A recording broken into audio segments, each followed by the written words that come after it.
Hello, everyone. Welcome to today's lecture. We continue with chapter 13 of our lecture material.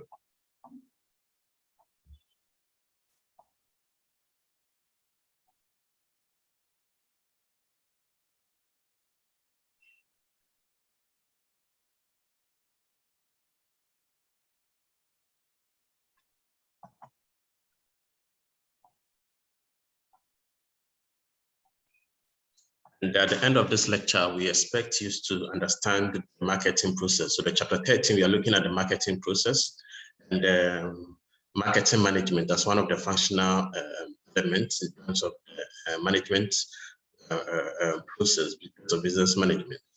In terms of this functional management, we are looking at the marketing aspect. So how do markets and the process of marketing, the evolutionary thought, the marketing concept, the market offering indicates how to know about the environment, the behavioral patterns of consumers, and basically, so these are the outcomes in terms of what we are going to learn. We are also going to learn the marketing mix, description of price, product, production, and others. It also continues in the outline.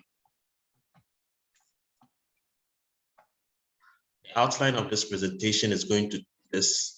So this outline, we are saying that we are going to look at the introduction, and it is going to be voluminous. So I'm going to be a little bit brief in terms of my explanation and discussion, so as we can be able to work within time.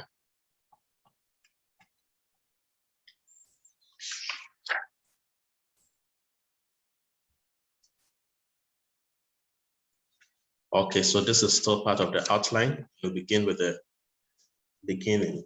So we are looking at the marketing process, and in terms of business, we've looked at the operations in terms of the production. We've looked at the human resource, how to get people to work. Now we are looking at how to get the goods from the production site to the people. So this is basically what marketing is all about, how to get the people and consumers the good they want, what channel it passes through. And in terms of the marketing, I mean, the marketing involves a whole lot of process. We should be able to scan the environment to see and to also understand the consumers in terms of taste and preference, in terms of the market offering, the goods and services that we are having. The marketing goods too can either be in terms of either in the tangible form or goods that we can see, or intangible, that is in terms of service production. So we first of all begin in terms of the evolution of the marketing thought. And in terms of the evolution of the marketing thought, basically we are saying that marketing in terms of get to the marketing concept, or to understand the evolution of the marketing thought, and it goes through a whole lot of process. It has developed from a whole lot of process. Initially, the development was just about the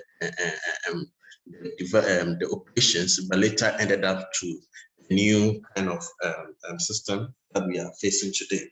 So let's start with the first evolution marketing thought. And the first evolution marketing thought is what we call the operation-oriented management. What we call the operations-oriented management. With this operations-oriented management, it will focus on the capabilities of the organization. And here it tries just to increase the number and the variety of product produced. So basically, it tends to look at the company's production ability and the varieties of goods and the number that it can produce. It tends to answer questions such as, what can we do best? What can our engineers design? What is the easier to produce given our equipment? So basically, when you talk of the orientation, that is what they were focusing on, more of the production and more of the issue. So there was little about marketing. Was actually little about marketing under this section. And we can also talk about the sales-oriented management system, the sales-oriented management. Now with the sales-oriented management, here we focus more in an attempt to look at the mass-produced consumer products. So that is basically what this system focused on. Somewhere in the 1930s to 1950s, they focused on the mass production in terms of consumer products. So with this kind of system, it basically led to promotion and high advertisement and high sales costs. So that is what they focused on in terms of sales, like how to get a more productive marketing method, how to get the sales that the company need. In terms of the marketing oriented, the next orientation is the marketing oriented, and with this one, basically the name goes by it. So the marketing here, they focus on the quality of the product, the packaging, the choice of distribution, the channels, and the method of informing potential customers about the market offering. So basically that is what the marketing oriented management focused on. And with time, and as time goes on, management moved from just about the concept of let me just produce, what are the sales, and how to package and all those things, because it got to a time where consumers now had that purchasing power, or they had certain influence in terms of their demand purchase or their purchasing power. So what happened, and then we are looking at the consumer-oriented management system. So with that one, basically, consumers they became powerful in the sense that now for a producer, you need to understand the needs of consumers, the demands and their preferences that you have to consider in terms of what you are producing for them, and the quality and the brand name, the type of distribution channel, the price and the marketing communication method, basically used to inform potential consumers. So basically, as in management, you become more focused on those kind of aspects in terms of your marketing thought. So another important marketing thought is the strategic approach to marketing. And here we are saying that with growing, changing environments, there was a need for management to ensure that their businesses are surviving and growing in terms of the organization is growing. So this basically, the strategic approach basically focused on scanning the environment and also trying to look at long-term issues. So scanning allowed management to identify environmental changes and technological innovations, economic influences, political factors, changing consumers' preference, demographic aspect, and increasing competition. So with that, once you're able to scan the environment to know of all these changing parameters in terms of technology, consumption, taste and preferences, and all those of consumers, it positions the management to be strategic in terms of being in a particular position in order to mitigate those kind of, to change the business pattern to suit the growing trend in terms of the environment. In terms of the thoughts which has grown so far, now in the era of what you call the relationship marketing strategy. So with this relationship marketing strategy, here the idea is to establish a long-term relationship with people, an institution in the environment in which marketing tasks was or to be made to be performed. So with this idea, with the relationship, it's not just about you changing to suit, but also trying to establish a relationship so as to have a long-term customers, to have long-term customers, because once you are able to have this good relationship, it leads to what we call a brand loyalty, which we are going to discuss all of this, because now you have relationships. Sometimes when you don't go to the business or you're a good client in a bank, you realize that you can even sit somewhere, just call, and the bankers themselves can even bring a check to your house or something. This is to ensure that their customers, they have that customer base because they need customers to ensure the success of their business. So we continue, and the next thing to look at is the marketing concepts. So what is a marketing concept? Basically, this is a well-known concept and can be described as the philosophy by which the marketing task is performed. So it's described as the philosophy by which the marketing task is performed.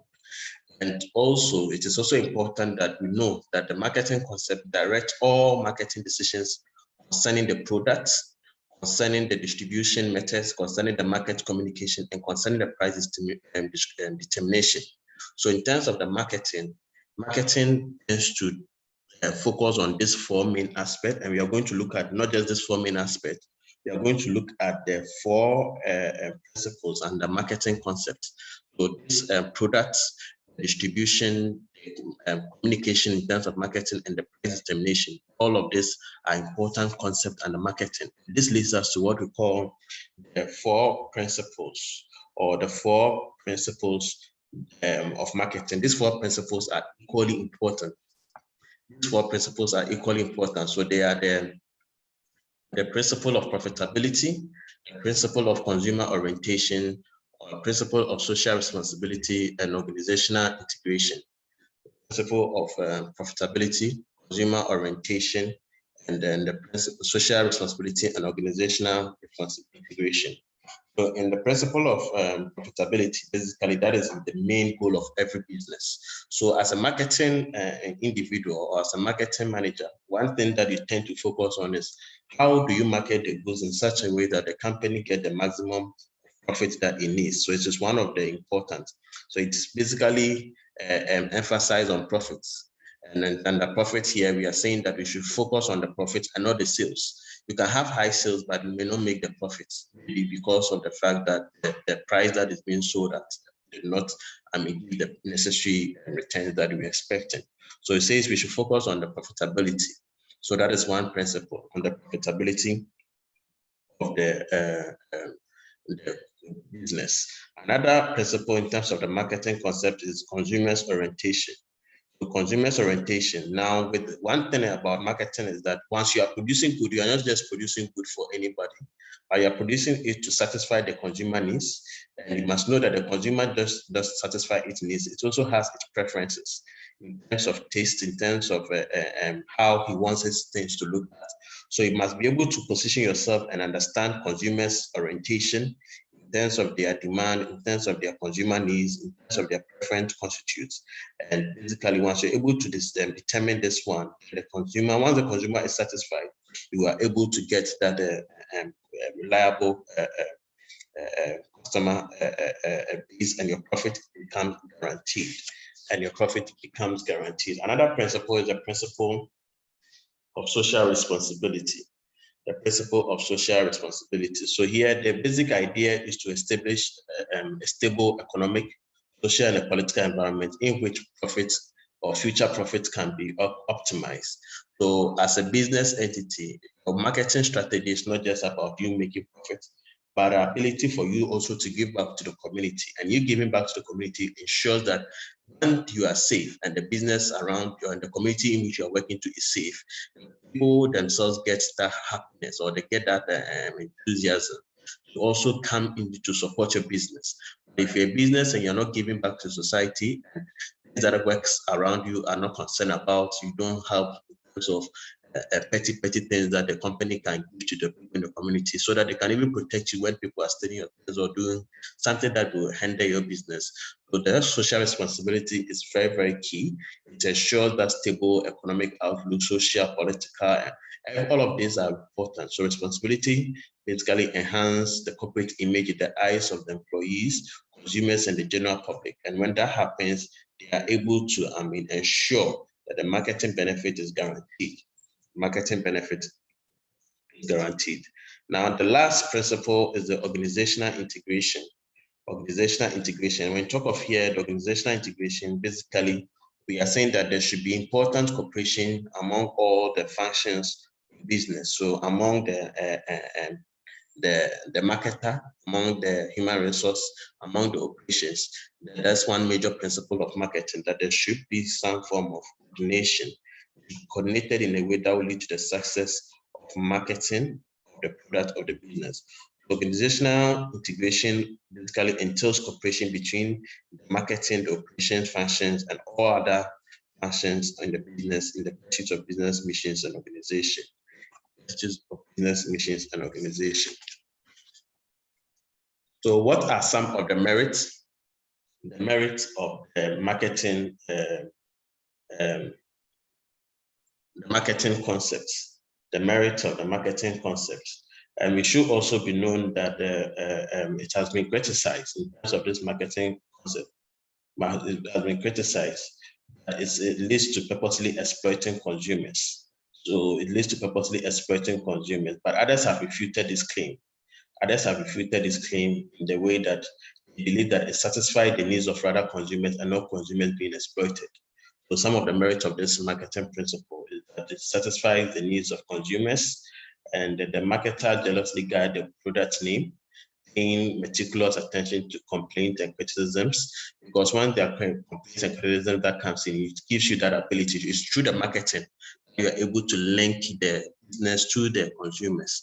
Once you link the business to consumers, and there's some complaint in terms of whether the product is not of standard or quality of anything, the business will tend for position itself in order to ensure that they improve upon their products and ensure that they get the maximum benefits in terms of profits.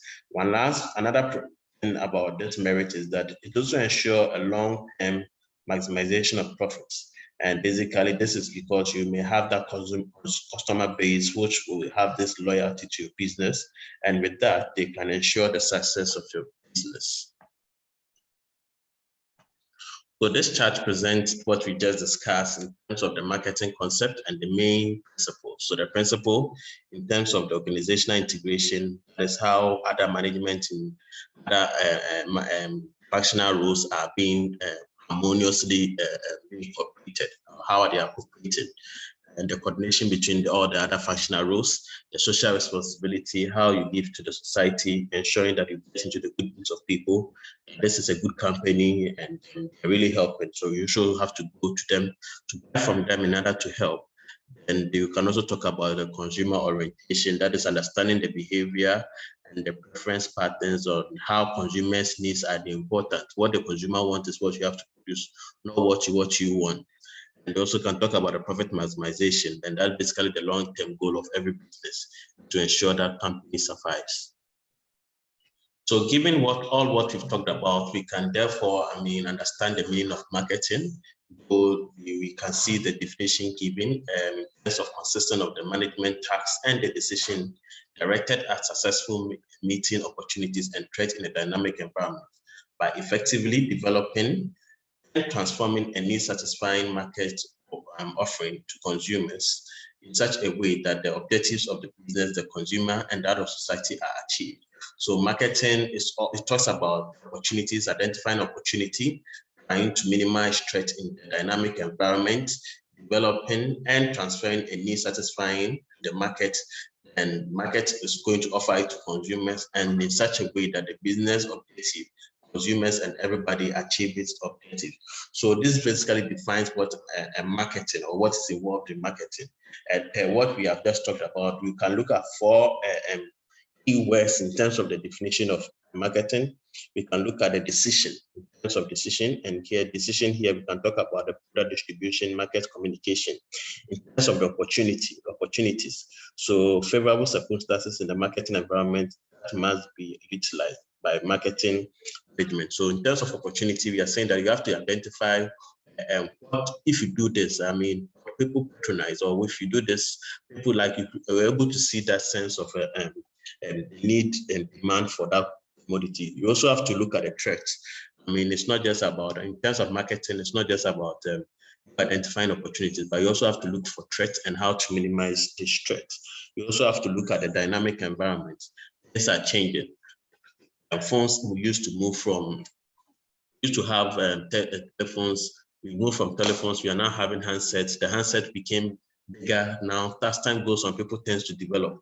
So all of these are part of in terms of the dynamic environment, in terms of development, in terms of transferring, in terms of need satisfying.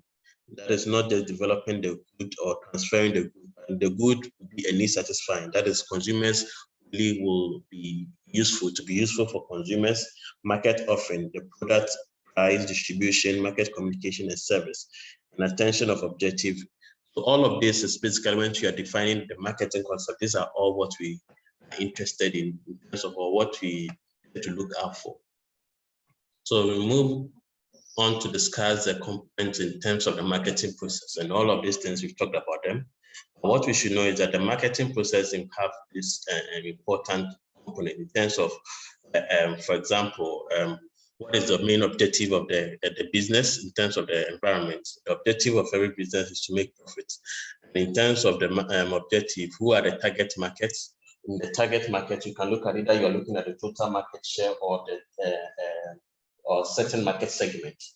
You can look at, are you tackling the whole the whole market, or maybe you're just producing for maybe a particular individual, for girls or for boys or for aged or for children. So that is the target market. That you must know that in that target market, you should be able to also sacrifice. When they sacrifice, that is what they trade off. And in terms of trade off, that is what they give, and what they give up to get something. And that is what we call money. They give up money, and that's money. So when that target is set, and now through market research, you can be able to get feedback to know that how can therefore improve upon the situation, what are the gaps that they can improve upon the situation. So the marketing basically tells them what they offer.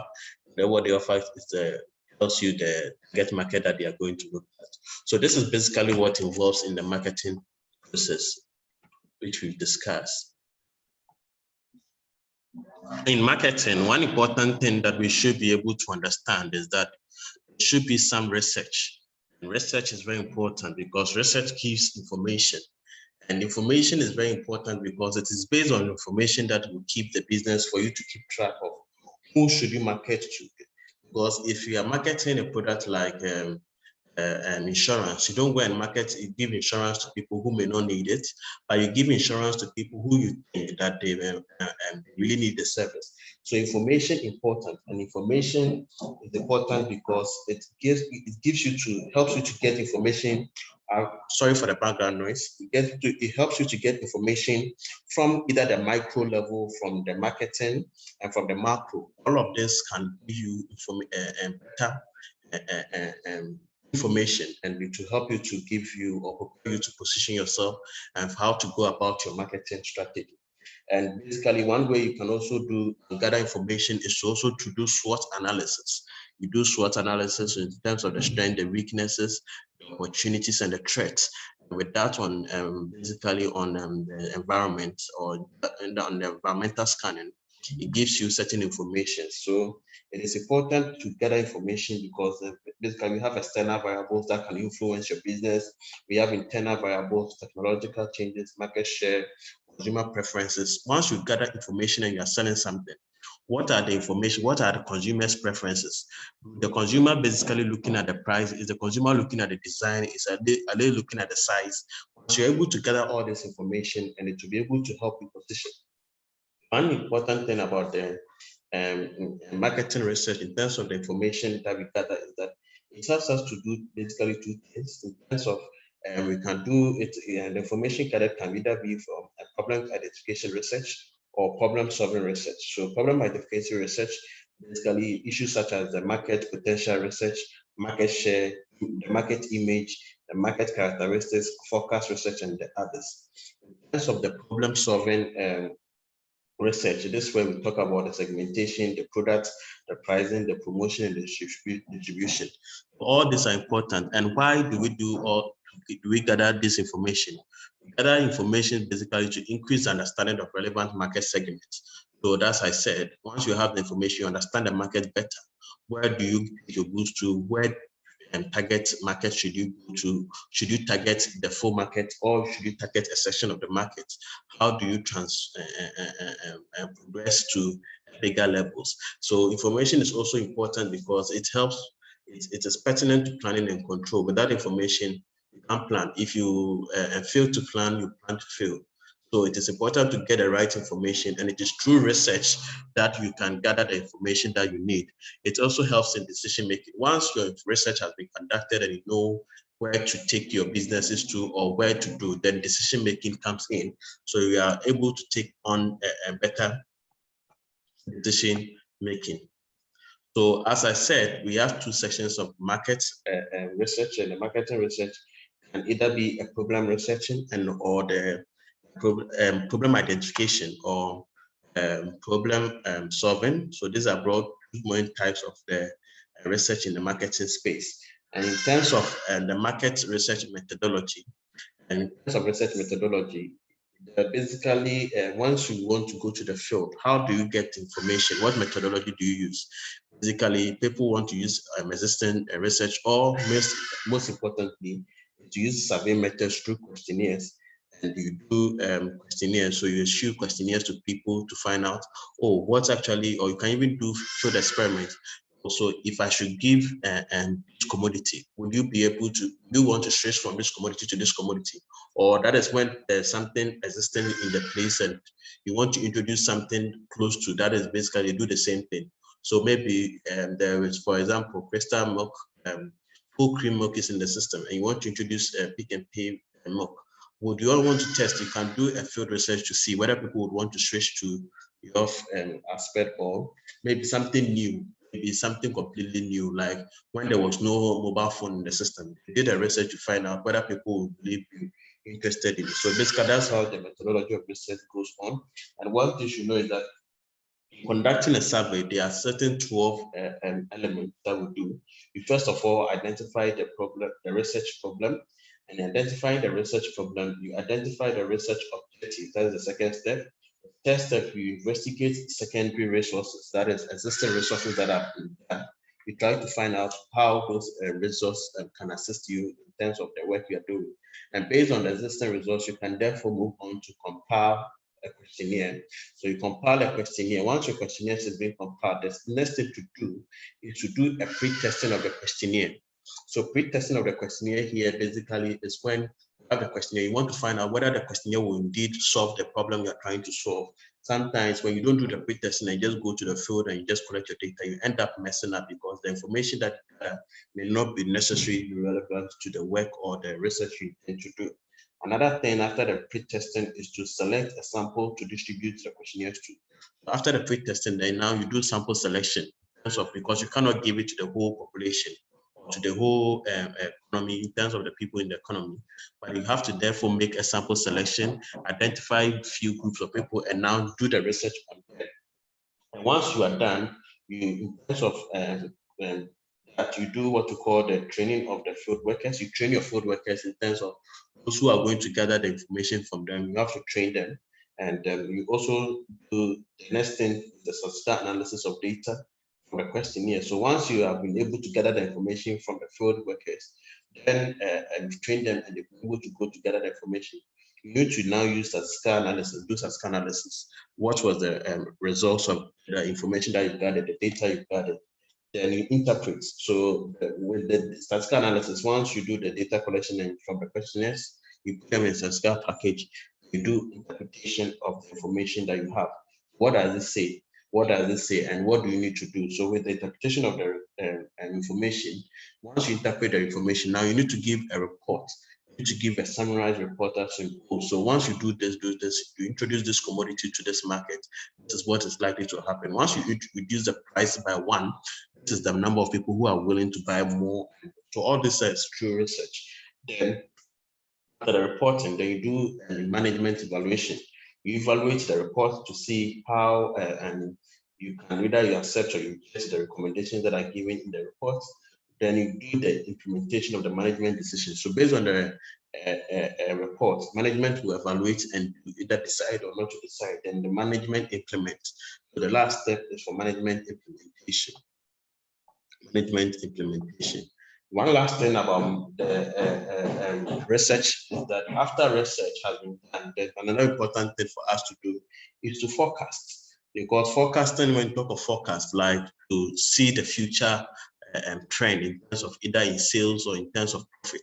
So we have 2 types of forecasting. That is the sales forecasting, or in terms of the forecasting of the profit contribution. So the sales profits and the sales forecasting, basically that's the name denotes. You tend to look at the trend in terms of the sales. You use mathematical models to see historical data. You can base it from either from a panel of experts, either from market research results, either from forecasting based on consumers' reaction in terms of test marketing situations, in terms of forecasting based on historical data, or forecasting based on mathematical and statistical or structural equation model. So it helps you to guide you, or in terms of projection in the next week. And basically, this is the good. Winter is coming. When you produce this, the sales forecast shows that every winter we are able to sell more jackets. You're able to use the sales to see the forecast, or you can also look at the profit contribution or contribution profit forecast. And it's very good because it guides the firm. It guides the firm in terms of the long term and goal. In terms of the long term goal. And every firm's long-term goal is to ensure that there is a sustainable profit margin. So sometimes they'll be making a loss, but they know that in terms of the projection, in terms of what they intend to do, in terms of the profit or what they intend to do, they will be able to make a more profit contribution. Sorry for that.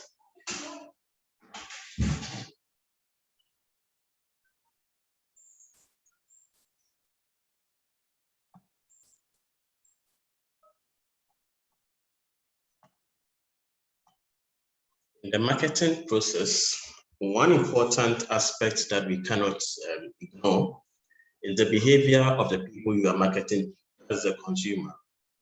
And you must try to understand their behavior, and you must be able to identify the means of how to approach the individual. Human behaviors are kind of diverse, and sometimes what basically will influence somebody to buy a good would necessarily not be what you've been thinking, the normal factors that may be influencing. So consumer behavior is very, very important. Consumer behavior is very, very important. So the consumer behavior here refers to the patterns or refers to the decision-making unit directly involved in the purchase of the product, including the decision-making process preceding determining this behavior pattern. So one thing about this whole consumer behavior in terms of how the individual makes the behavior towards purchasing goods, or how the individual makes decision towards certain goods, we can observe it from two aspects: the overt behaviors and the covert behaviors. Now, with the overt behaviors, we are saying that these are basically the acts that can be observed by by people. So there are certain acts that you can see that, oh, these are, you can observe that act, you can observe, but then the covert one, you cannot observe. You cannot observe. Basically, your innate attitudes that may motivate this individual, but you cannot observe. So we look at the determinants of consumer behavior. Now, there are two main groups of determinants. We can talk about the individual factors and the group factors. The individual factors are basically the attitude, the perception, the learning ability, the personal traits, the individual factors that determines the consumer will or will not buy. So the individual, the personal factors. And here, basically, it includes it could be the motivation, the attitude, the perception, the learning ability, the personality, and the lifestyle of the individual that tends to influence the individual decision making. In terms of the group, we will look at the family, the reference group, the opinion leaders, the culture group. So for example, the family, your decision to buy something or your behavior may be influenced because maybe your mom used to do buy this particular food for you or cook this particular food. So you realize that in terms of your behavior towards certain consumption, that is the food that basically you tend to eat. And sometimes in terms of reference group, you look forward to, or you have these people that you look forward to, or in terms of peers that you work with. When everybody tends to go or buy a particular kind of dress, you also, because of that reference group or peers, people you tend to surround yourself with tends to influence your way of life. In terms of your opinions, the opinion leaders. So opinion leaders to people that we look up to, we tend to behave like them, we tend to follow their pattern, and that kind of also tends to influence our consumption pattern. We tend to look at the cultural group. That is also one of the group factors. So we've talked about the individual factors, the motivation, the attitude, the perception, learning abilities, or all of these are personality traits, the lifestyle, all of these are straightforward. And we've talked about the group factors, the family, the reference group, the opinion leaders, and the cultural group. Sometimes your demand for even the dress you wear is affected by the culture which you belong into. So these are all things that are basically having certain influence on the behavior of the individual. So these are just what I just talked about. And the last thing maybe we are going to talk about is also in terms of understanding the behavior of consumers is the consumer decision making. And then we must know that every decision that the consumer makes will involve some risk. Because if you decide to buy something, you may not know whether that thing is going to do the basically it is meant to do. So you must understand that your decision making involves risk, and understanding that the factors that basically influences consumer decision is important. So awareness of the need, So in terms of the decision making process of the consumer, there are basically some 5 main phases. The consumer, in terms of the consumer decision making. So when the consumer is making a decision, there's awareness of an unsatisfied need or a problem. So the consumer must be aware that what you are buying, you really need something. You are missing out, or you have something that you have not satisfied. You have a desire and you're not satisfied. So the awareness of an unsatisfied need or a problem. Then you need to gather information on how best to solve the problem. So in terms of the decision-making process, you gather information. You have identified a problem. So that problem is that you need something. You gather information. In terms of business, you gather information about through advertisement or information as to whether that thing is really necessary for you to buy or not. And basically what to do is that you evaluate the possible solution. So you evaluate, and evaluating tends to look at performance standards, ethical characteristics, artistic quality, in terms of the good, how it has been branded, and all of those things. Is this going to be priced, the quality? All of this is going to be part of the evaluation. Is the good affordable? Is it cheap? Is the quality? If it's quality and it's affordable, maybe those who tend to influence your decision making.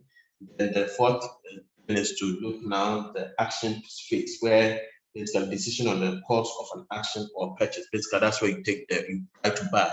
So that is where you execute your purchasing power. You buy the good.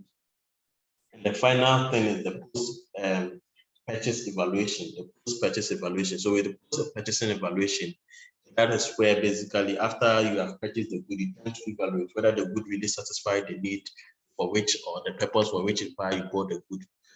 Yes, so you do that, and you evaluate the good that you have purchased. So we've talked about the consumer behavior. Now we've also looked at the factors. We move on with that. And we should also know that with these consumer phases that we have just discussed, basically in an organizational buying decision is also influenced by certain factors. We can look at the factors in terms of the environment, the organization itself, the buying group. So these are the devils in terms of the decision making. In terms of decision making, decision making is affected by these 4 main, either the environment, either the organization itself, either the buying group or the individual buyer. So we've also looked at this, how the environment or the factors that influence decision making, and we look at the phases in terms of if you're making a decision, the process involved in terms of decision making.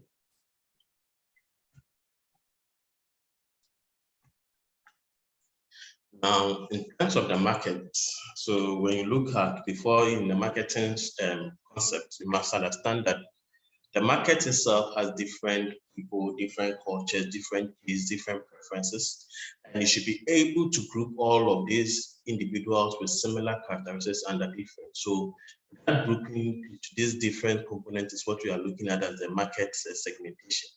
The total market itself, the whole market itself, that is we are looking at based on characteristics and how characteristics and other market, different types of markets. You can subdivide this market into either the consumer market, the industrial, the resale market, or the government market. The consumer market basically will consist of those purchasing products of their own consumers, those who purchase their own products. The industrial market will consist of the individuals, a group of people, organization purchasing materials and products that are going to be used in production or the production process or the productive process. Or we can also talk about the resale market, people who tend to buy and resell them to other people. And we can also talk about the government market. So the government market basically is the state institutions and the department and the purchase various products needed to supply services to the public. So you must be able to, we can group the kind of market in terms of the characteristics and different components into this market. And in terms of, for there to be effective market segmentation, these following steps can be followed. We must identify the needs of consumers in the market. We must group these identified needs of consumers into homogeneous subgroups or segment that have similar characteristics. Then you should also select the target market on which the company will focus its marketing efforts based on its resources and know-how, and also position the product or service offering within the selected segment of the within the selected segment or segment. So these are important steps to follow when you are trying to segment a market. For effective segmentation, you must know the needs of the people. You must identify these groups in terms of homogeneous subgroups. Then you must select the target market, position products within the market segment. So with this, approaches to the market segment is what we've talked about, has been summarized in this chart. We talk about the market aggregation. We are talking about the single segment approach or the multiple segment approach. So the market aggregation, basically here, we are talking about the fact that once you target the whole market, that is basically when you target the whole market. It's more the exception than the rule. You target the whole market. And we can talk about the segmentation, the market segmentation. The market segmentation too is basically when you focus on either a single segment or you can focus on a multiple segments. You focus on a single segment or you can focus on a multiple segment.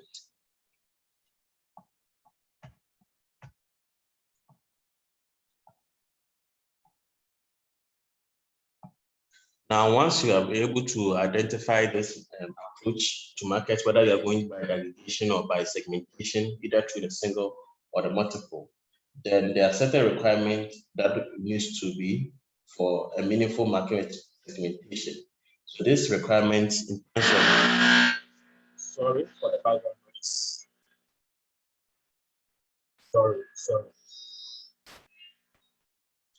Sorry for the background noise.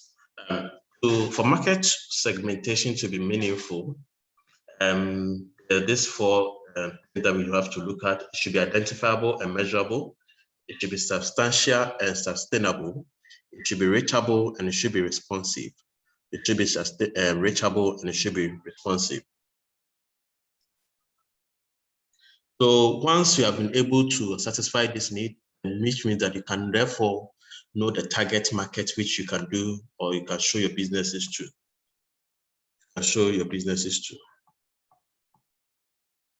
Now we move on to look at the criteria in terms of market segmentation. And in terms of market segmentation, there are a lot of possible bases and variables that we consider. So it can be in terms of either geographic, that is the location, region, density, climate issue, or in terms of demographic, in terms of maybe your segmentation, you are focusing on a particular age group, gender, maybe you're producing for male or females, you are particular family size, in terms of maybe you're building for single people or you're building for family homes, in terms of income, in terms of physiographic, that is the lifestyle, the personality, or the social class. You can target such people in that sense. You can, in terms of behaviour, that is the purchase occasion, the benefit,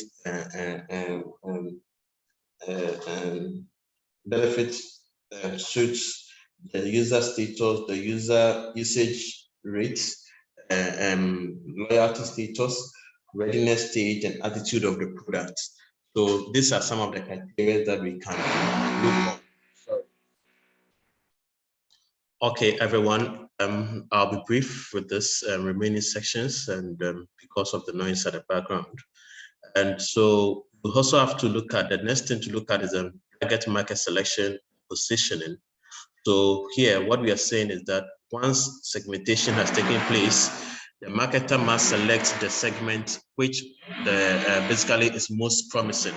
So you have looked at the different variables, different combinations in terms of location and others. So once you have been able to select the various markets, you should be able to select the one that is most promising.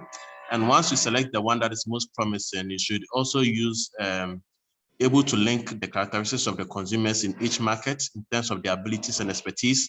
And you should also be able to, understand the competitive situations in each segment market and must be carefully also be analyzed. So the next thing to look at is to also look at the products, the market instruments. Now, the market instrument, in terms of when you go to the market, what are the main things? And when we talk about marketing, what are the main instruments or the main things that we should look at? We should look at the product, we should look at the distribution, we should look at the communication, and we should look at the pricing. And this is what we are going to discuss in the next few minutes. So the products, and the products we are saying can be the tangible, the things we can see, and the intangible, either through services. So basically, when you talk of the product in terms of one of the instruments, is the commodity itself that we are offering to consumers. And the product can also, what we can know is that the product itself can look at either the core. The product consists of the core, and the core is basically the technical and the physical qualities. The formal products, that is the formal product, and the formal products basically is an addition to the core. It looks at the style, quality, the brand, and how it is being packaged. Then the next product, in terms of the consumer's product, we look at the need satisfying product. And with the need satisfying product, basically consists of the guarantees, the installations, the repair services, and the free delivery. We can look at the product image. The product image basically gives a symbolic value by means of the type of market message, the price, the choice of distribution outlets that is basically out there for the product. And the last thing in terms of a product is to look at the total product. So the total product basically look at everything that we talked about, the core, either the technical, the formal, either in terms of the brand or packaging, or the need satisfying, either in terms of the guarantees, repair services, or we can also talk about the product image, which we talk about the pricing, the choice of distribution, the marketing message, and the total product. So the total product looks at everything that we've talked about. So in terms of the consumer product, that we looked at the classification. In terms of, we also look at what the product should consist. We are now looking at the classification. Now we are saying that the consumer product is basically the good and the household is supposed to use, or the consumer, the product that is supposed to be used by this household. Now, these goods can be either in the form of durable or non-durable goods. So durable goods are goods that are basically maybe machines or sofas or computers, basically the things that may last for a longer time, or they are things that are, can be for a period of time. The non-durable goods are basically the consumer product that are basically the perishable ones, and basically you need to use them oftenly, such as vegetables, fish, milk, those things that we consume on a daily basis that are, can perish. So we can also move on to talk about other consumer classified products, and according to consumers, in terms of consumers' buying habits, we can classify products in terms of the convenience, the shopping, the specialty. So the convenience is basically the sweets, the milk, the things that you basically buy just to satisfy our desire. So magazines, snacks, coffee, syrup, eggs, and the eggs. So basically, these are in the means of every consumer to buy. The shopping products are basically the clothing, the jewelries. That is where consumers tend to go to buy in terms of clothing, furniture, jewelries, quality. They basically focus on the quality and price and style of the before buying. Then we have the specialty product. These are the expensive things that consumers basically demand to satisfy their ostentatious living. Basically, in terms of expensive cameras, in terms of luxurious items, so just for ostentatious lifestyle. As we talk about products, one thing that we can not do away with is to talk about the brands. Now, the brands of a consumer, basically, or the brands of a product, is the mark that is unique to the product in terms of the ranges produced and the marketed by the particular business that it is chosen to distinguish them from similar competing products. So brand, as we all know, it goes beyond the brand name. They also look out for the offers or the services that the commodity basically, and the specially designed trademark of a particular product. So the brand name is just the letter or the word that is being associated with. So when you talk about McDonald's, when you talk about Pick and Pay, when you talk about Adidas, when you talk about Nike, when you talk about, like you mentioned it and you know that, oh, this company and has its brand name on it. Now, the brand has important advantages of a particular commodity in the sense that they facilitate and facilitate the identification of the product when purchasing. It makes it easy when purchasing. They assure consumers of a quality standard they can count on. So when you are buying Adidas, you know that you are buying of quality. When you're buying of a particular brand, that is where it shows the brand loyalty. They offer a certain degree of protection to consumers because branded products can be identified with a specific producer. They facilitate decision making because consumers easily recognize the brands they usually buy. They serve as a warning against products they do not meet requirements set by the consumers. So this is some of the importance of brands. These are some of the importance of brands. And now we've talked about brand, and we also need to talk about brand loyalty. We need to talk about brand loyalty. But there are more advantages for you to read on. We also need to talk about brand loyalty. Now, brand loyalty occurs when consumers show loyalty to a certain particular brand. And this is very, very true because when you talk of loyalty, it means that you are so associated with this particular commodity, the person does not want to switch to that good. Even with the people have a particular brand, even where they shop. They want to shop at Woolworths, some want to shop at Checkers, some want to shop at ShopRite, some want to shop at. So it's all about brand loyalty. It's all about brand loyalty. And for there to be brand loyalty, consumers have to move through three phases in terms of the recognition, in terms of the preference, and in terms of insistence. So in terms of the recognition, consumers recognize the brand and know what it stands for. In terms of the brand preference, consumers prefer the brand to other competing brands. And in terms of the brand insistence, they don't prefer any substitutes. They only stick to this particular brand, this particular taste, which they've identified that loyalty for. So in terms of brands can have different forms in terms of types. You can have the manufacturing brand. So that is when the company gives its brand. So we talk of Adidas or Nike. This is a brand name on that particular product. In terms of dealers, so the dealers basically, for them, what they do is that they tend to buy the product which is unmarked and they tend to put their brand name on. So if you want to, for example, clothing or there are cakes that are made from Edgar's is not a company, it's not a manufacturer, but they are dealers. So they tend to take the goods from their manufacturers and they give it a name to it. Then you also have what we call the generic. So the generic basically what happens is we also term them as the no brand's name. So they tend to buy the goods like the Pick and Pay, no brand name, or other products that are being sold. So these are generic brands, no brand name. We can also extend a discussion to look at different marketing brands, such as the individual brand. And for individual brand, we say that for each product item, like Lux, Dove, these are individual brands. And we can also have the family brand. And the family brand, we have family names on them. So the Heinz baked beans, the Heinz soup, the Heinz tomato sauce, for the whole range of product decisions. All of this have its importance and disadvantage on the individual business. Another important aspect in terms of our commodity, in terms of our products, is to look at how it is being packaged. And we are saying that packaging is an important aspect.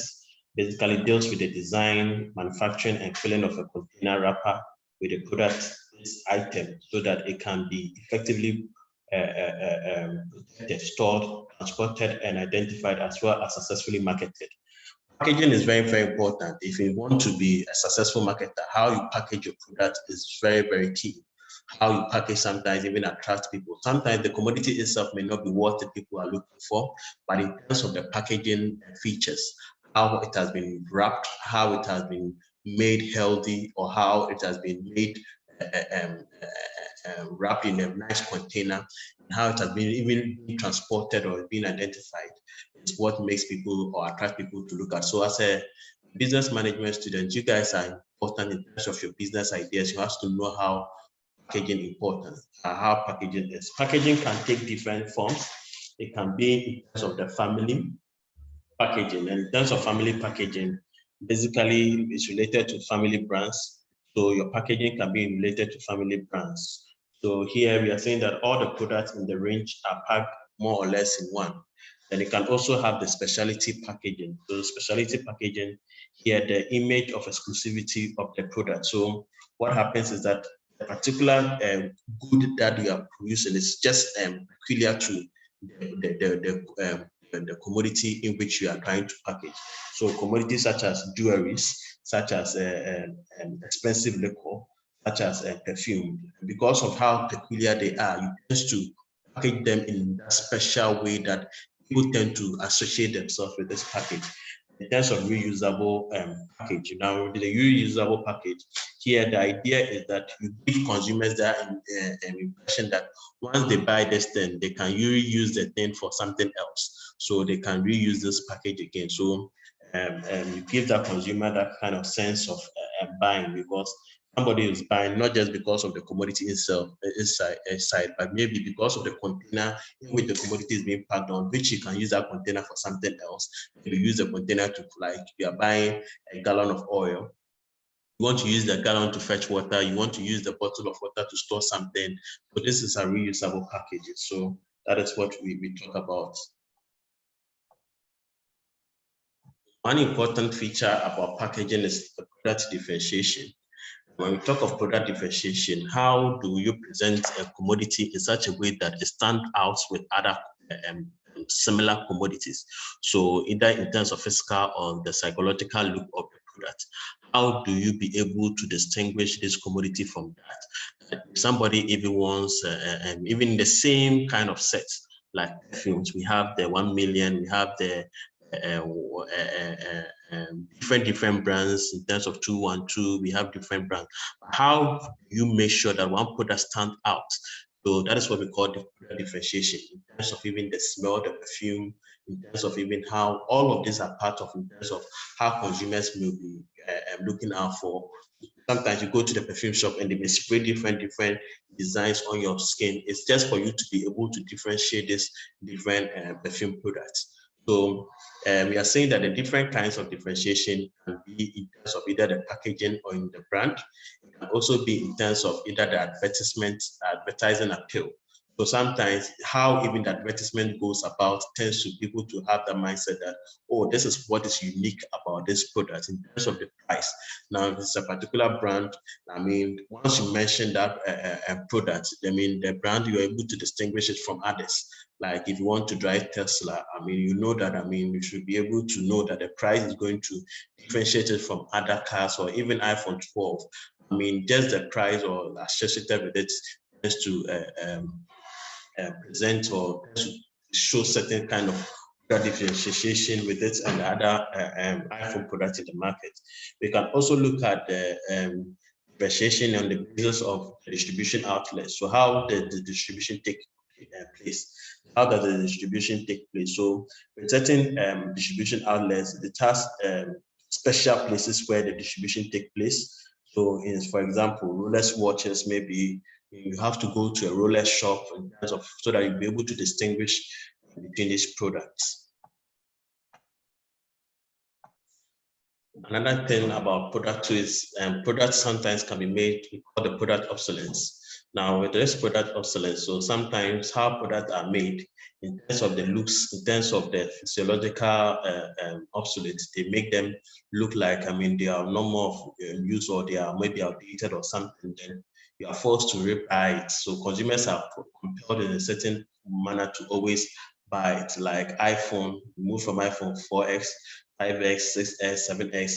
It has been programmed in such a way that once a new one comes in, you realize that the old one becomes obsolete. There are new functions that are being added on, and you have been forced to now get in to update yourself so that you get a new functional rules, because maybe what 4S can do, what the 12 can do, 4S cannot do. So with the 12, you have other functions such as camera effect, in terms of the size, in terms of the looks, in terms of its flexibility, in terms of its smartness. I mean, so you are being compelled in that such a way to always make repeated purchase in that sense. So that's what we call the product obsolescence. Now we also can talk about the multi-product decisions. So with multi-product decisions, what we are saying here is that with some product offerings, basically have different ranges and diversified varieties of product items. So with these different ranges and product items, the multi-product items basically reduces the risk of failure and financial loss, because the success and the profit of one product item can compensate for the poor performance of another item. So that is basically how the multi-product decisions comes about. So they make different diversified products so that when there's a fault in one, we basically can compensate for the deficiency in others, and you realize that that improves the success and the profit of one product item. Now, in introducing new products, it goes through certain phases. And before the product gets to the market, it is these two phases that the product must go on. Now, for example, before iPhone was introduced, it went through certain levels and certain phases before it gets introduced. And you really realize that before 13 comes in, and there are a whole lot of phases that it goes on before they launch it into the market. So once we are introducing a new product into the market, and then the new phases, these phases must follow. So the first phase is to develop a product idea. Then the second phase is to screening of the product idea according to financial criteria. That is to see whether people will be able to, people's criteria in terms of financial stance and how the product is going to be purchased. Eliminating of product ideas that do not appear to be viable. So once you have developed these product ideas and you screen these different ideas, you have to eliminate those ones that are not profitable. And the physical product developed by the product production division when a prototype is manufactured. So you manufacture a prototype that is something that looks like the original commodity you're going to do. And the development of the marketing strategy. How do you go about the marketing strategy? You now need to test the marketing in the specific small segment of the market. So you test a new the prototype manufactured commodity in a small market space to see whether it is going to give that market space that it needs, or you're going to give the market share that it wants. So once you test it in the market sense, this will inform your next step, whether you should go on to introduce the market or you should update it before now introducing that market into the market. Once a new product has been introduced, it goes through a certain cycle. And this is very important in terms of you need to monitor your profit and your sales over time. Now, once you introduce the new product, what happens? What happens is that you start with the introductory phase. And introductory phase is when you have gone through the various steps we just talked about, the various phases. And now you've introduced the good to the market. Now, when the goods goes to the market, you need to take some time before the good start to grow. It will take some time before it will start to grow. Now, when it starts growing, then you get to the maturity phase. So maturity phase is now when the good has been accepted and then the good is now okay with everybody. Then once the good has been accepted, you realize that then the desire for the good in terms of it start to decline. So every good is basically a U-shaped time, and it's basically based on time. So based on time, you introduce the good to the market. Let's take, for example, even the iPhone, how it goes about. iPhone 12 is now in the system. Before it's introduced, now you see, everybody wants to get an iPhone 12. Everybody wants to get an iPhone 12. It gets to a time now, you're in the maturity stage, and very soon, once you see the 13 coming in, the declining for iPhone 12 start to fade out. Then now the people's are anxious of getting the new good introduced in the market. So once you introduce a good into the market, basically that's how it happens. So sometimes in the introductory stage, you don't have to just be hoping to get that market share you want, but it will take some time, and with time, it will now grow. It takes certain effort for these things to happen, for your markets to grow. This is basically what we are saying. So this is a chart that shows the phases in terms of the product life cycle from introductory stage to the declining stage, from introduction stage to the declining stage. So what we're saying is that each product life cycle has important implication to the product and to the marketing. Then basically, if we were able to integrate the marketing strategy needs to adapted, this will ensure the changing conditions in each of these phases. An important thing that we also need to take is that every different product have different identical life cycle. So not all products will have the same identical life cycle. And this is very, very important. This is very, very important.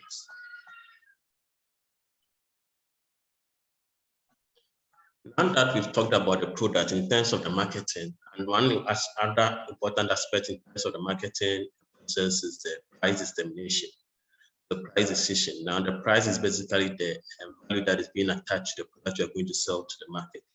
And you should know that the value of the product should, go with the price. So the value of the product is the same as the price. So it benefits to the consumer and the sacrifice in terms of money and effects. So the price basically is a sacrifice. The consumer must sacrifice his income in order to, or his money in order to get the product or pay the product. Now, in terms of the pricing, there are certain determination process that also goes on for firms to determine the price of a product. And the first one is to determine the cost price. So the cost price here basically is the input cost of how the good was manufactured. And the second thing is also determine the marketing price. So the marketing price is what is the existing marketing condition. We can also talk about how the goods are being sold at the market, or what are the competing products sold at the market. Now, another thing too, you can also talk about in terms of the market is the target price. Now, the target price is basically the target rate of return, taking into consideration the cost structure, the business capital needs, and the potential sales volume of the products. So that is the target price. And the final price, so for you to get your final price, is basically the price at which the product is offered to consumers. So this is basically the phases in which the price goes through to be determined. So first of all, look at the cost price, cost of the input, the things that you use, how much and did they cost you. So now, what is the market price? If you are able to produce it at this cost, what is being sold at the market price? Now, what should be your target price? And your target price is that what is your rate of return? What profit margin do you need to put on there, and the good? And then how does your market price also come in? So tend to have that distinction in there. And now that you've been able to know that your cost price, your market share, your targeting price, then you should be able to know the final price that you're going to sell to the consumer. So the final price is basically what goes to the consumer. Now, in terms of the adaptation to the final prices, there's basically some levels of prices that we are going to look at. So with these pricing schemes, once the final prices have been determined, how do consumers respond, or how do this final price tend to make consumers to adapt to the final price? So the final price here, we are saying that we adapted through the various means. Now, one way to do is that we use skimming prices. Now, with skimming prices, basically, once there's innovative product or a new product which you know that the consumers' desires are higher for, mostly the producers tend to set up higher prices for those ones. The consumers believe that when the commodity price is too low, the good may not be of quality, so they tend to set a higher price so that they can be able to, demand. And with that one, basically, it works well for new product or innovative products. So it sets up a higher price. And with that, consumers believe that, oh, this is something is kind of, of high quality. So you realize that even when mobile phones started coming into the system, and because of that desire for that new innovation, the price of mobile phone was so high. And that was the skimming prices. And as with time, the price tended to go lower. Then we have the market penetration prices. With the market penetration price, basically this price setting, what it does is that you are hoping to penetrate into the market. So with that one, you don't go with the high price, but we go with the lower price.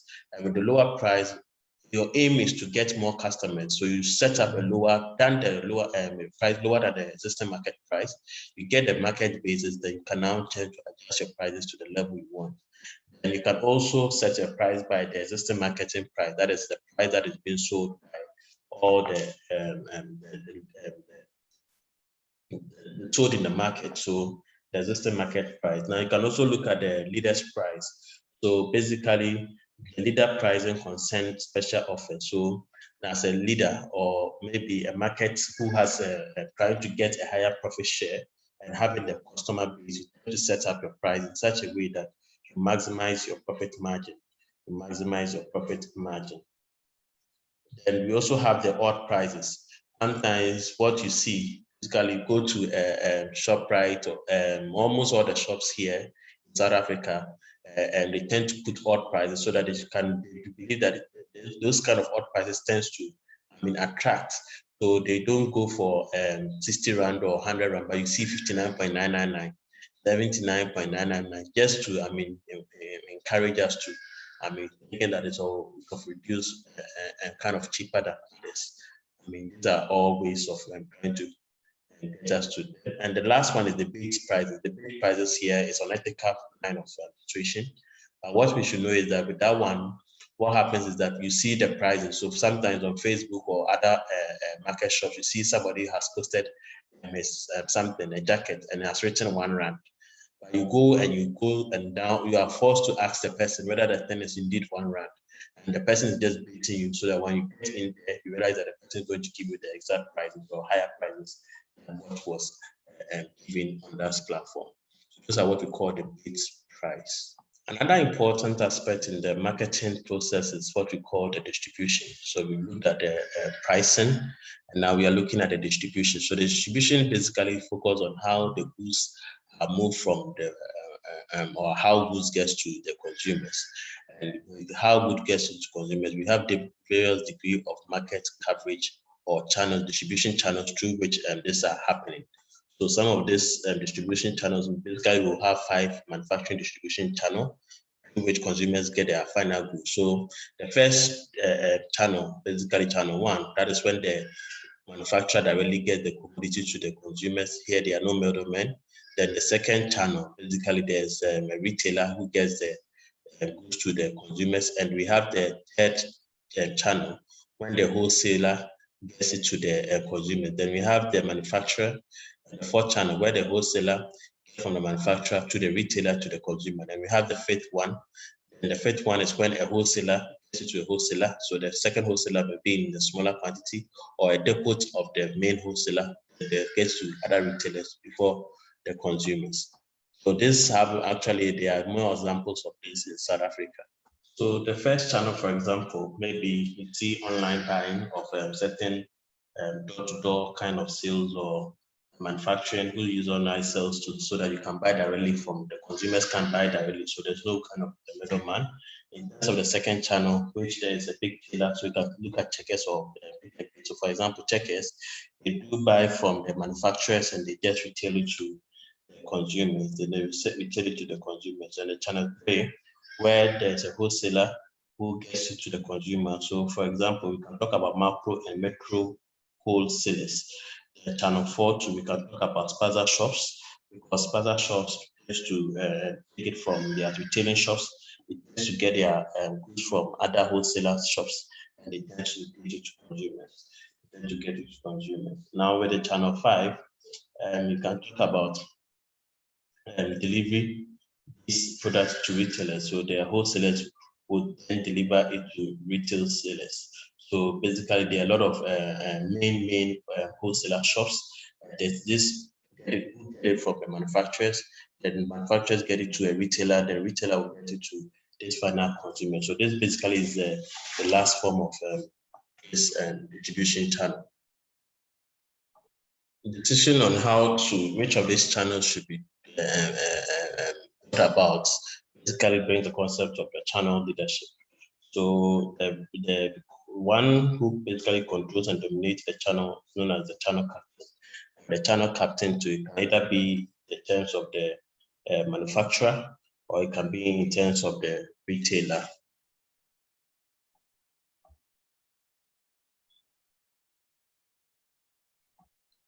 And in terms of these channels, in terms of this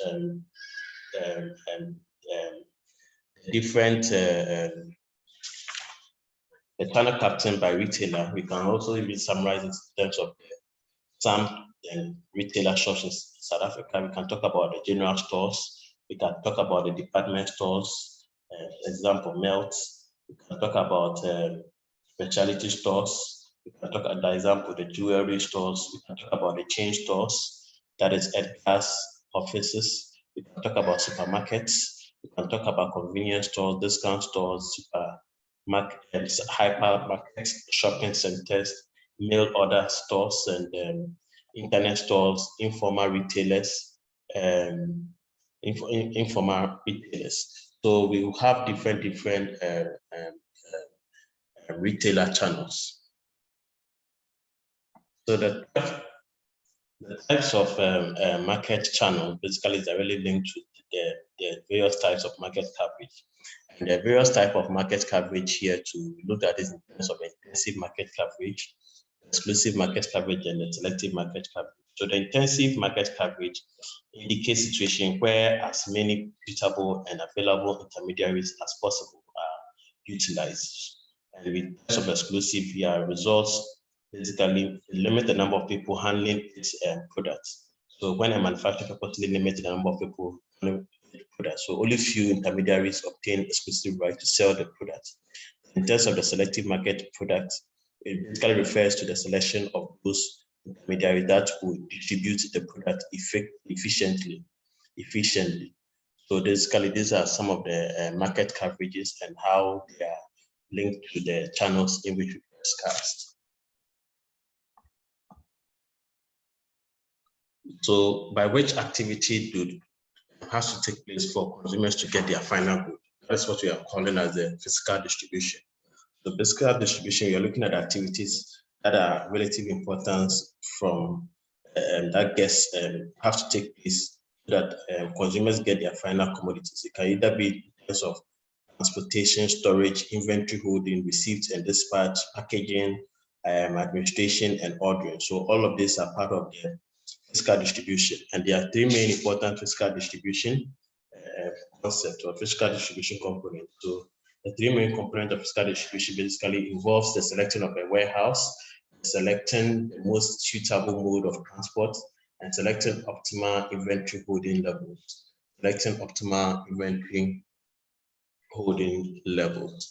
Now, one important thing is that because of the cost and service must be rich in all three components, the most effective performance of physical distribution activities ensures that if because of cost and service related issues, most effective physical distribution activities should ensure timeliness and reliable delivery of orders, adequate inventory, and careful handling of stocks to eliminate damage.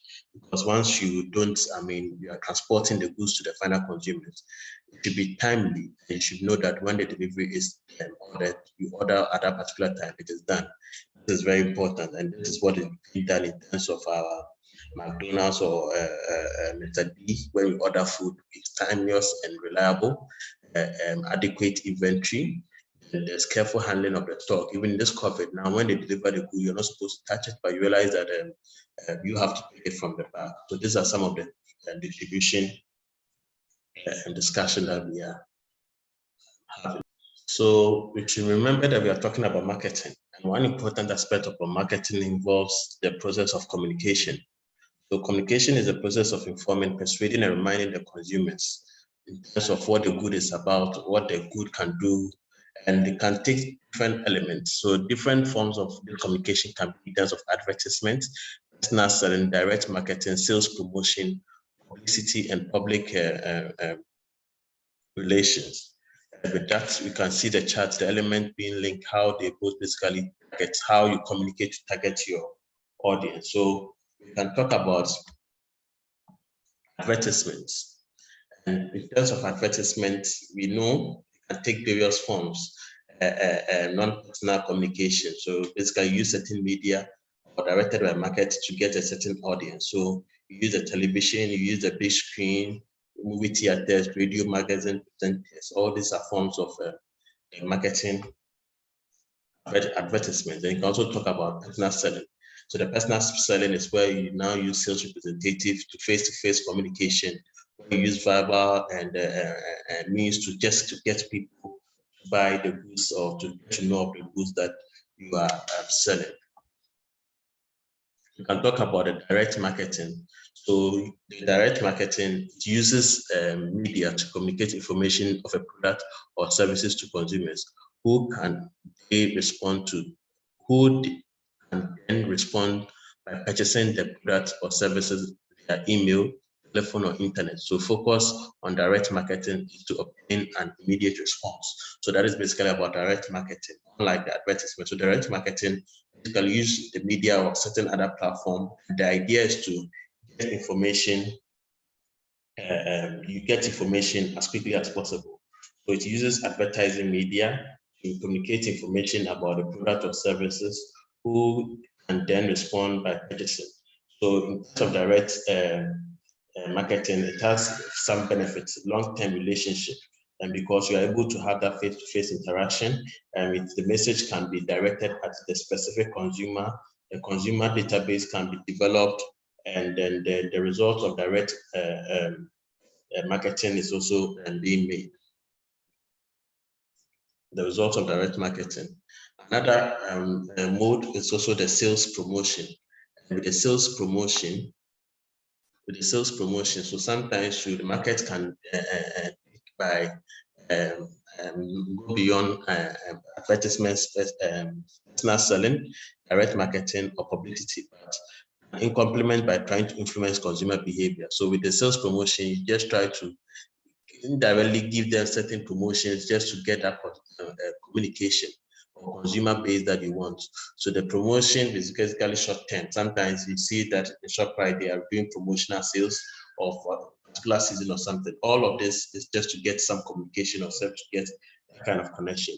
So communication, sales promotion often have short term objectives only, and they basically have short term objectives only. And we've seen a whole lot of sales promotion in terms of our shopping centers or in terms of our market centers, and they do it.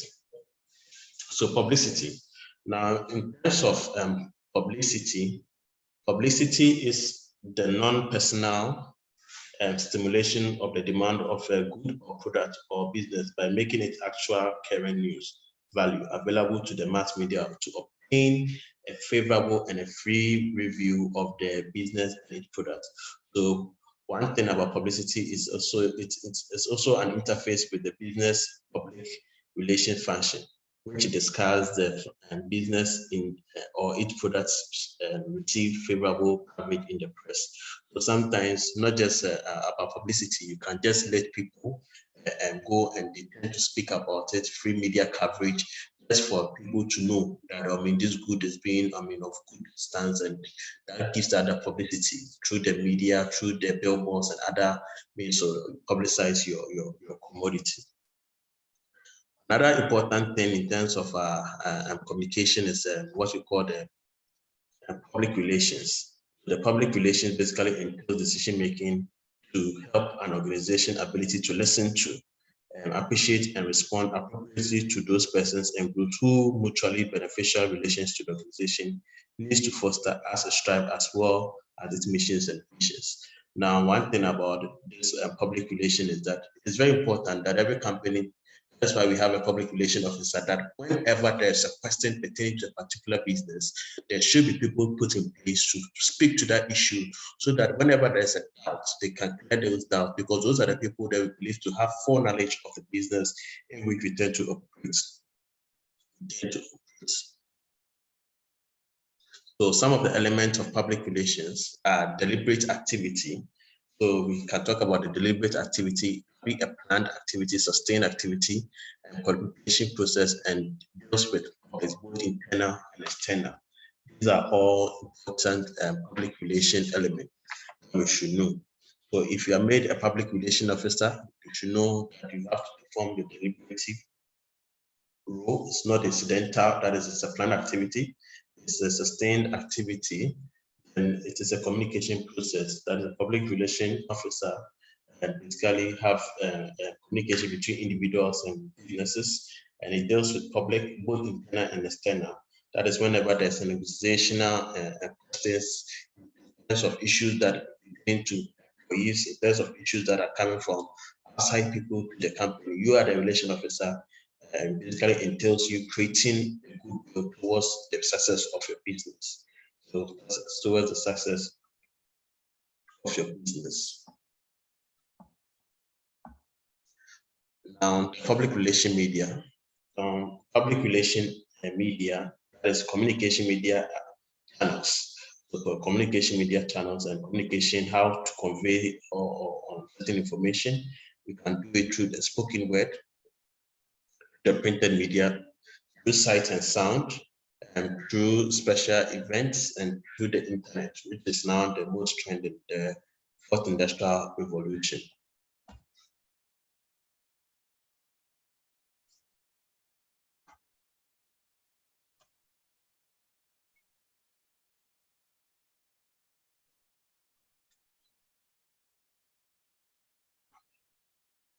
Most trending. Now, one important aspect of marketing, the customer service. And the customer service is very, very important, because if you are a marketer, you must know that the customers are the priority, the people that you tend to sell to. So the activities or the ways of consumers are supposed to be very, very important. So customer service. And basically that is the last thing we are going to discuss. So customer service can be described as the value added products and services in the eye of the consumer. So in the eye of the consumer, how is the services like? Very, very important. So customer services types, we can have the external, where the external customers are those people who purchase the products. And we can have the 5 basic elements of the externals. We have the service, the price, the quality, the action, and the application. So those consumers who purchase the products, how they tend to, how they view the company in terms of their relationship. Then we can also have the external consumers, basically involve those in the company with whom marketers work on a regular basis. So those basically involved in the one-on-one interactions in terms of working inside the company. These are what we term as the internal customers. So the benefit of a good internal service, it leads to a better teamwork and cooperation, great motivation, a positive impact on employee and company group, and provides a sense of belonging, satisfaction, and employees and employee. The importance of excellent customer service. Now, I'll talk about some of the importance of excellent customer service. When customers approach the company, they expect to have a positive experience. So excellent customer service is vital to any organization. A number of potential rewards of excellent customer service, and delivering good service is fundamental to the success of an organization. Service is the essential element to the total product offering and customer experience. Now, to add to what we see here is to know that with a good customer relations, sometimes your good that you are selling may not be, in terms of your human interaction, is what is going to even draw people to the company. And sometimes there are some people which you work with, you only go to their company just because of how they make you feel welcome, how they make you feel important, how they make you feel needed. And basically their kind of service that they provide to the customer is what is driving people towards the company. What is driving people towards the company. Sometimes even the kind of people you tend to present to meet people, and how they dress and how they present themselves, is all important. Some of the important ways in terms of the customer relations. So the place of customer service in the marketing strategy. So we are trying to link the customer service in the marketing strategy. The customer service must be embedded in all 4 aspects of the marketing strategy. Main focus point of the marketing action is to establish and maintain a relationship, as we said. And in the relationship marketing, customer relationship management, every customer is seen as a segment of one. So one customer can relate to another. If a customer has a company, that means that the company will end up not having more customers, because whatever you do to one customer is going to go to the others. So the place of the customer service is very, very important, and it's important across all the marketing strategy, because that relationship is what is going to sustain people having that loyalty and brand, having that all is based on that customer relation. That is, you put customer first. And that is one basic principle in terms of business. So to place the customer in the marketing strategy, to provide exceptional service to a company, and to provide exceptional service to a company to do the following: make a great first impression. Your first impression as a company, project that positive attitude, communicate effectively, build and maintain relationship. These are basic things that as a customer relations, some of the ethics you need to uphold, and things you need to do. And how do you manage customers' expectation? So customers have expectation in terms of when they are demanding or buy something. The expectations are personal visions of the outcome of an experience, which they may be positive or negative. So the customers' expectations are very, very important. And expectations can either be a primary expectation or a secondary expectation.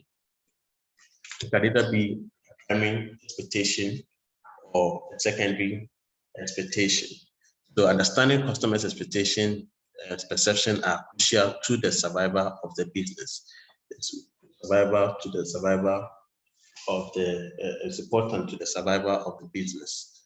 Now, in terms of managing customers' relation, primary dimension to customer relationships, we are saying that it looks like the customer looks like the reliability, the responsiveness, the assurance, the empathy, or the tangible. That is things they can see: the concern, the assurance, the responsiveness, and reliability. So these are some of the things in terms of if you are trying to manage customers' relations. These are the things that you look for. The primary things are the customers' reliability. They are ensuring they are looking forward for reliable, responsive. The external things are the things that we call are the secondary to the customer's expectation. So on that note, I decided to make one video so that most of you will not have to just watch one and leave. And we looked at chapter 13 of this handbook. We've talked about the marketing process. We've talked about orientations. We talked about how they have developed. We talk about marketing as a function to organization.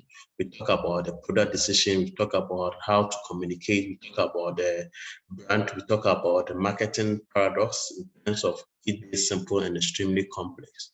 So on that note, this is where we'll end our today's lecture, and we'll get back to the main platform and we'll discuss further. Thank you very much.